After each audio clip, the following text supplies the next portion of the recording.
Les personnes obèses ayant entrepris de maigrir se divisent entre celles qui veulent maigrir en s'interrogeant sur leur parcours, les raisons de leur prise de poids avec le désir de susciter les changements intérieurs et affectifs nécessitant à ce nouvel équilibre, et celles qui veulent maigrir en faisant l'économie psychique de ces réaménagements psycho-affectifs.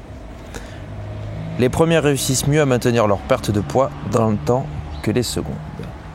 Bienvenue dans cette nouvelle vidéo. Aujourd'hui, je vais te parler d'un livre que j'ai lu, que j'ai acheté il y a 2 jours, je viens de finir, On n'en est pas grosse, de Gabriel Dédier. Alors avant tout, je vais te lire la 4e de couverture de ce bouquin magnifique. Ce qui gêne tant les gens, c'est mon poids, 150 kg pour 1m53. Après avoir été méprisé pendant des années, j'ai décidé d'écrire pour ne plus m'excuser d'exister. De là est née cette enquête journalistique dans laquelle j'affronte mes tabous et mon passé et où je décortique le traitement que la société, professionnelle adepte de la chirurgie de l'obésité, magazine féminin employé, réserve aujourd'hui aux grosses. Et donc ce que fait Gabriel Dédier à travers ce bouquin, c'est raconter à travers sa propre expérience ce que vivent les personnes grosses. Et je vais avoir tendance à dire des personnes fortes, mais non, vraiment le mot grosse ou gros est à mettre. C'est un mot, tout comme un autre, et ce livre m'en a persuadé. On est gros ou on n'est pas gros, comme on est rond, comme on est petit, comme on est nain, etc. Et ça, c'est un point dont on débat là-dedans et où je suis finalement d'accord. Et elle va nous raconter justement sa descente aux enfers, où depuis toute petite, depuis son enfance, où elle faisait un certain poids, elle était donc en surpoids, et où elle va grossir, mais par des effets de médicaments que certains médecins lui auraient donnés, etc., des problèmes hormonaux. En fait, finalement, elle avait une maladie, donc un mauvais traitement, un mauvais accompagnement. Et c'est tout ce qui se reflète là-dedans.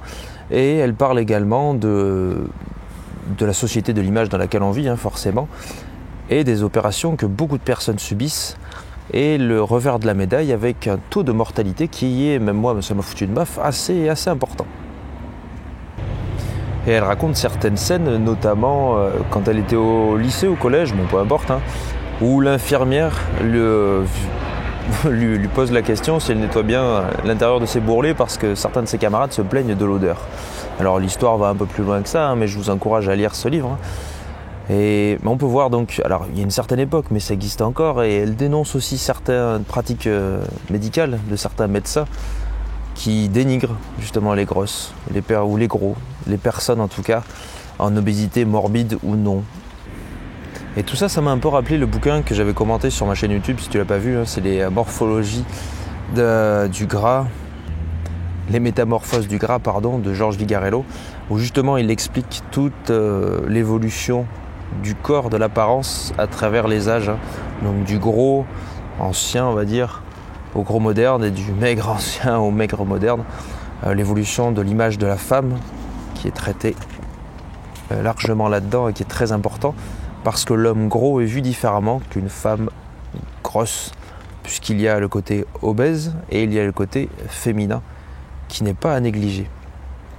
Parce qu'on le sait, les femmes ont encore et malheureusement du mal à s'intégrer dans la société, on peut le dire, s'intégrer factuellement que ce soit dans les médias, dans les films, etc. Comment on veut, elles n'ont pas la même image à juste valeur, je dirais, ou que ce soit dans un travail, dans le milieu privé, n'ont pas les mêmes salaires, etc.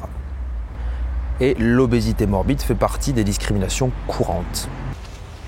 Alors je pourrais revenir sur tellement d'extraits, mais d'un côté je ne veux pas gâcher le livre, parce que c'est beau et ça apprendre entre parenthèses, entre guillemets, mais ça apprendre dans son ensemble et à découvrir.